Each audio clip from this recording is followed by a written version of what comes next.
Okay, everybody. Our first and only review of the day is going to be for Guillermo del Toro's Frankenstein. This is his Frankenstein movies. He's long wanted to do a Frankenstein movie ever since the 90s. Guillermo del Toro has wanted to do a Frankenstein movie there. He's talked about it a lot there.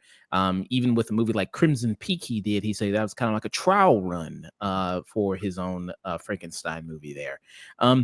And if you think about, if you know Guillermo del Toro's filmography, he's one of the best people to do a Frankenstein movie. If you've seen things like Crimson Peak, if you've seen things like Hellboy or The Shape of Water, he's very much in love with the monsters. He's in love with the sympathizing with the monster because they're not really the monster at all. They're really the human being is really the monster here, and we get a very much sense of that in this. So this is obviously an adaptation of Mary Shelley's 1818 novel there, Frankenstein. And we have it where you have Victor Frankenstein, who is the mad kind of scientist there. He's played by Oscar Isaac, who gives birth, who creates life, creating the creature, as they call them. Who the creature in this is played by Jacob Elordi, who came in as a last-minute substitution because Andrew Garfield was initially supposed to be in this movie, but he dropped out. I think he dropped out because he had to do After the Hunt. If you see After the Hunt, big bad decision if you watch that movie. Much better to be in this movie. But Jacob Elordi came in to play this, and people might know Jacob Elordi for being in such thing as like Euphoria. He was in that. That's kind of one of the big things he's been in. He was also in that movie Saltburn as well. And if people don't know, Jacob Elordi, big guy. He's like 6'5". 6'7". Okay, 6'7". And he also got the muscle mass to go with it. So that adds to the creature's portrayal being this big, massive, imposing kind of figure there. So he is pretty big there. And you also have Mia Goth, who, of course, Mia Goth is going to be there. She is made for a movie like this with her kind of ethereal, earthy, pixie kind of her like and Anya Taylor-Joy and like Lupita Nyong'o. It's like you are like ethereal people who belong in like this time period. Just like this kind of Victorian type setting, like you kind of belong in this. Like she is perfectly in here. Who shows up there playing dual roles there in this movie. But yes, if you know the story of Frankenstein there, I mean, it's probably not a big spoiler if people, because there's been hundreds of adaptations of Frankenstein and all the different things. But yes, that's just the setup here, is that you have a scientist creates life, and then the scientist gets mad at the thing he created, and he's worked his whole life to do this thing, and then after he does it, he's kind of like, well, I'm kind of bored now. This is taking too long. I kind of want to get rid of this thing now. Mike, you being a big fan of the novel, being a big fan of Frankenstein, what were your thoughts here on Guillermo del Toro's Frankenstein? I do want to clarify. I really, really, really like this movie. I thought it was visually stunning. And this is very much someone who is in love with Mary Shelley and in love with the book and gothic horror, and this is their dream project, and I can't wait to see what Guillermo del Toro does in the future. I think, however, while still very good, I think it succumbs to a lot of pitfalls that happens when hardcore fans take over to adapt a book or a series or do a sequel or do a remake of something they're a very big fan of, because I feel like there's too much fan indulgence in this, especially in the latter half. My concern is that, yes, the monster is very sympathetic and you can relate to him so much in the book. However, so much of the bite of the original book and so much like punch that came and the tragedy is removed in order to have a kind of a more clear-cut version of this. And I do respect it. And I do acknowledge Guillermo del Toro's like changes as a director and how he wants to explore different avenues of grief and loss. However, I don't think he's able to fully get it in a way that was as effective as Mary Shelley's book or even the 1931 movie with Boris Karloff, which I think is probably superior to this movie in a lot of respects. Though I do love this movie and I can't wait to see more of what Guillermo del Toro does in the future. Okay, interesting. Where do you think this ranks amongst Del Toro films there? I think it's up that like maybe fourth best to a degree. I think, yeah, it's the level of like, in a weird way, I think almost Pinocchio might serve as a better Frankenstein movie than this one, because this is just like, it's too much of the fan vision of like Victor and the monster, where it's that level of like, my concern is when a fan does take over for something stuff and like they do stuff like, no, this is going to be a bit controversial, but it's like, it's kind of my issue with the way they talked about CGI and practical effects in this movie. When you're doing practical effects just for the sake of practical effects, or when you're doing something that's just like, oh, this will be so cool because I love the book so much, I'm going to direct this. It's, you're forcing a level of cutesiness and romanticization that was not originally the intention there. And I think that's a really big issue I have with mainly the monster, but also like Elizabeth's characterization and kind of the Guillermo del Toro's relationship with Mary Shelley as a whole. I won't say he doesn't understand her. He's an incredibly smart, like well-read man, and I think he just is one of the best directors we have living. But I think he kind of puts Mary Shelley on this pedestal and almost attributes her writing to like this almost elevated spirit she had, instead of like aspects of like her personality, her education, the fact she was a very radical figure growing up, and like with kind of aspects of how much more antagonistic Victor is made in this compared to the book, I, and how reactionary the monster has to be made. I think that's where the movie falls the shortest, though while Mm, still being very good. okay. And I would love to hear more of your thoughts as far as like how it compares to the book and the differences of the book there. I haven't read the book in a long time, maybe since high school. I haven't read Yeah, read. yeah, yeah. Actually, got right here one of my favorite books of all time. But I think the aspect that I always found very fascinating about Mary Shelley is, as previously mentioned, she related a lot to Victor. She saw herself in Victor to a degree, to the point where like the monster also came to her in a vision as a nightmare. But similar to Victor, she was a radical figure growing up. She was like, she was known to like, you know, she went out with like poets. She was like known with like atheists who were like very divisive among like the common people. And I think something that kind of gets lost in this movie. I love Oscar Isaac's performance. He does a great job conveying kind of the hubris of Victor. But something that is lost in the book is that Victor is 19. He's 19 when he makes the monster. He had a good childhood, but he's, in many ways, he is a gifted, like rich kid who had a good life, who no one told him no, and he creates this monster. And it's just, but the thing is, like, once he sees the monster just full body, he realizes just the horror that he's done. And I feel like the youth and naivety that Victor has in the book, as well as his arrogance and the waste of his sheer potential, isn't quite utilized in this movie properly, given Oscar Isaac's age. And I think it's done in a way where Victor's almost portrayed as this like, I don't know, almost more, it's even referencing this, but almost like this, like, I don't know, Abrahamic devil to the degree at some points, where it's just like he's scheming, he's going against like laws, and he's like he does it for the sake of cruelty and science. When it's just like, it's not so much Victor does it because he's cruel, he does it because he lacks experience at this point, and he ends up being such a tragic figure. And the way this the monster in the original is such a tragic figure, but he becomes the monster because of his actions.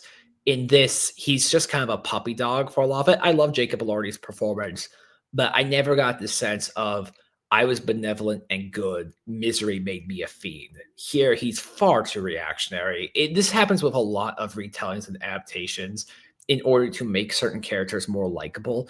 I brought this up before, but it's like kind of my issue with like stuff like Song of Achilles by Madeline Miller, because like that like has Patroclus and Achilles as the main characters, but those are not likable characters, so they have to like kind of like rewrite a lot of their actions to make them more likable. But it's just like, what would make this character interesting is the fact that they have like control and mastery over their own autonomy and actions, and that's kind of removed from the monster, and that's why I think like this movie falls short in a lot of aspects. Mm. Somebody said hi to you, by the way. Yeah, bookworm there. I don't know if you know them there, but yeah, they said, "Hey, what's up?" But I'll start off with what I really, really like. I enjoy a lot of the costume. Costume Mhm. design is on Oh, point, really gorgeous, especially Mia Goth and a lot of stuff she wears. I could see this definitely being nominated Oscar wise for that.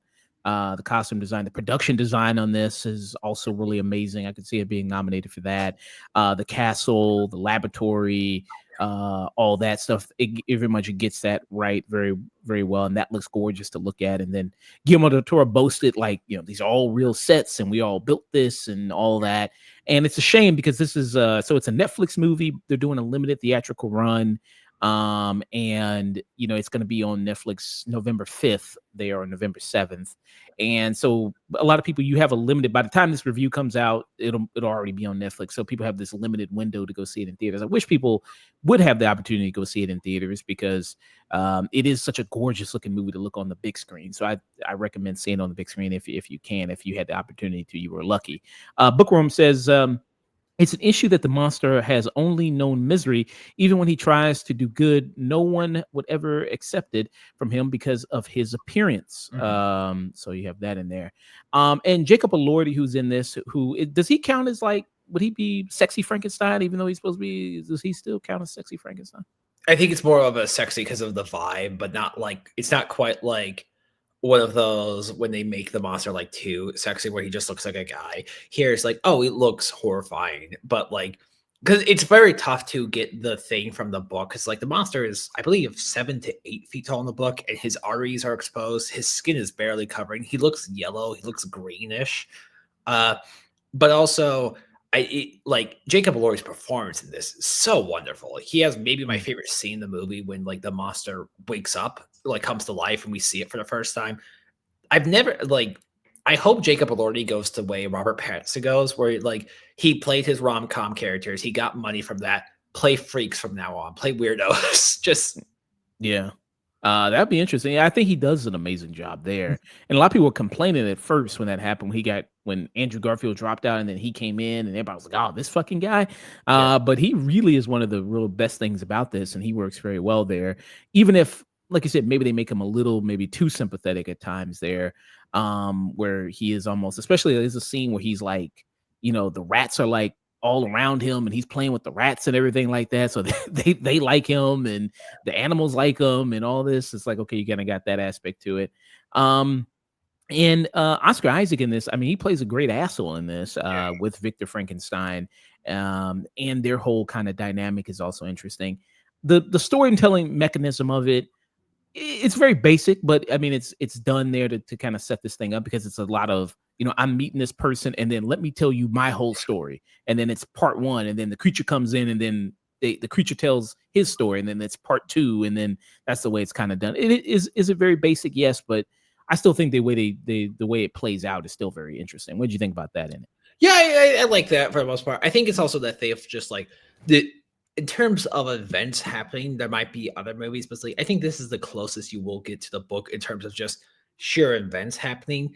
Maybe not themes of the book and like what the book was at its core, despite how like I think this movie does try to do that to a degree because I'm very divided on a lot of its aspects. It's like even though I still like it, like I do think a lot of changes are very strong. Like changing it so it's like the war they changed the time period so the war that's taking place is the war that like kind of surrounded Mary Shelley when she was writing Frankenstein, and that's where she gets a lot of the bodies from. Because I think in the book it's like a welder and like a carpenter, like the way Victor like gets those bodies. But I think that's another aspect of this of like Oscar Isaac does a great job. I wonder what this would have looked like if it would have been more effective to me if he was like if this was like an alternate world where Oscar Isaac was like 19 or 20. Because I think so much of Victor's youth and just he kind of went the cliched route of like mad scientist character. He's a college kid. He's Mm. More of a guy, a lot about his hubris at his yeah. youth, maybe. Yeah. Um, Bookworm continues and says, and as such, when he does finally come across Victor and his family again, it's all the consuming rage of seeing the origin of that misery he wants him to see it. He will take everything that he loves from him as what he was denied, he Mhm. says, I believe Del Toro told Elordi to read a book on child development for his performance, and that's so perfect in capturing the fact the monster is essentially a baby. Yeah, Um, that's true. The monster is in many ways Victor's child, and there is very big a fan idea of like the monster is the child, and like Victor is actually the monster. But I think it's important to know Victor's not really meant to be a monster in the book. Yeah, it's that thing. Like he's a lot more nuanced and tragic than I think a lot of people online make him out to be. Because I think this movie became kind of shockingly blunt in some of its message and theming to me, which I wasn't quite expecting. Generational trauma, Yeah, passing down that sins of the father and yeah, such. with Uh, Tywin Lannister yeah, screwing his kids up again. Charles Dance, who plays the father of Oscar Isaac, Victor Frankenstein, in this, who Charles Dance, I guess, is always just like for the rest of his career, just going to play asshole fathers. I guess that's just he's destined to do that. Look, he's great at it. I mean, yeah, he is really great at it. So he does have. I mean, he is fantastic at it. So hey, why not keep doing it? Um, Another thing about the aspect of the creature, I don't know if this is in the book there, but the stuff with the creature is almost. I mean, the creature I know is always very strong, but they make it like almost like he's the thing or something. A Like he's bit, like, yeah. He I'm trying to think. I think like the strongest thing he does is that he breaks chains in the book. Uh but yes, like here, I'm not saying the monster couldn't do it because like Victor theorized the monster was just gonna get stronger and stuff like that. So like I guess he could potentially do it. Shocking amount of like Mortal Kombat esque finishers the monster does in this. Just yeah, like when he takes on those guys, like he's doing kind of a little bit like he's twisting guys' arms and throwing them, and yeah, have you those are- seen this is gonna sound very odd. Have you seen Red not Red Dragon, Manhunter, the first Hannibal Lecter movie with Brian Cox in it? I have not. No. Yeah, there's a very similar strange thing that in like every now and then when someone like grab, he does like a judo throw and stuff like that, stuff that was not in the books. It's Yeah, like he did. yeah, just Yeah, he does a lot of throwing people around. Yeah, he does a lot of that in this. Even with a ship, he does something kind of spectacular with that. And it's like, okay, I don't know if I mean, I guess it's no big deal there. I don't know if it's not the realm of possibility to be honest for the monster, but yeah, so I don't know if that'd be a sticking point for some people who are big fans of the book there for them. for Uh, me, it wasn't terribly for the most part, as well as the aspects of regeneration. The monster can heal itself, kind of, in the books. Maybe not as fast as this, but like there is like a basis to it. I think for me, when it comes to an adaptation, I am more of a fan of like kind of like looser, weird adaptations. I've even talked about this before. Of like, I think I would almost like this movie better if it was like Brother, Where Art Thou? Where how that's an adaptation of the Odyssey, but it's more of a way of like we're not using the exact names and locations and events and all that. Like if this take place in like I don't know 1930s France and like it's the Beast and then we have like Doctor Lamoy or something like that, like more of a looser adaptation. And mhm. I think that would sit better with me but my issue is like when you call it Frankenstein, when it's like a direct movie, when it's not comedy or a musical, and you're using the names, the events, and the iconography, and you're like, this is our retelling. Ah, I think that's a frustrating thing because like you're gonna have to kind of like grapple with how much of the themes are gonna carry over with the book but you also can see kind of like the fan indulgence of it, especially with like how much of the violence the monster does ends up being reactionary towards it. Because the monster, well, like is sympathetic, but the monster is able to plan out murders and like frame people. And a lot of Victor's like worst aspects, it kind of has to deal with inaction, with the fact like he could have stopped the monster, but he chose not to originally because he didn't want to get in trouble.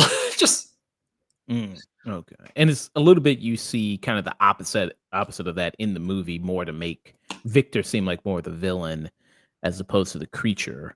Um, Yeah, but, yeah, but I'm thinking, like, with this Del Toro film there, I think it's maybe one of my top 3 of his movies already. Maybe I'm reacting to it too early because I love Nightmare Alley. I'm big on Nightmare Alley. I love that a lot. I think I really enjoyed this a lot there. His Hellboy movie, Blade 2, I enjoy quite a bit there. And I think this is kind of up there, especially with a lot of the emotion in this movie as well, with the kind of the performance.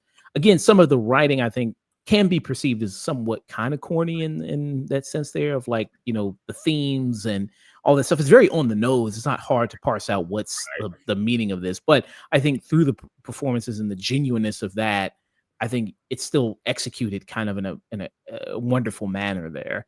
What do you think about that there? I do really like it. I am gonna have to rewatch it again once it does come to Netflix to kind of like maybe have a better take on it. And again, I'd say like maybe 60% of the changes in here I really like. The other changes I have just a bit more. It's not even like I think all the changes were bad. It's more like I'm very split on all the changes of like I see what you're doing for it. And I don't think this is like bad in like an abstract point of view, but I do think this is kind of like it's at odds with the story itself, and kind of like the impact it makes. It does seem like it very much wants you to like the monster in a lot of ways. Mm. Yeah. Well, I mean, hey, Del Toro loves the monsters, man. He Yeah, wants to do. yeah, of course. Yeah, this is very much a Grell Turbo movie, but I think also like mon- there's monsters because like of appearance and stuff like that.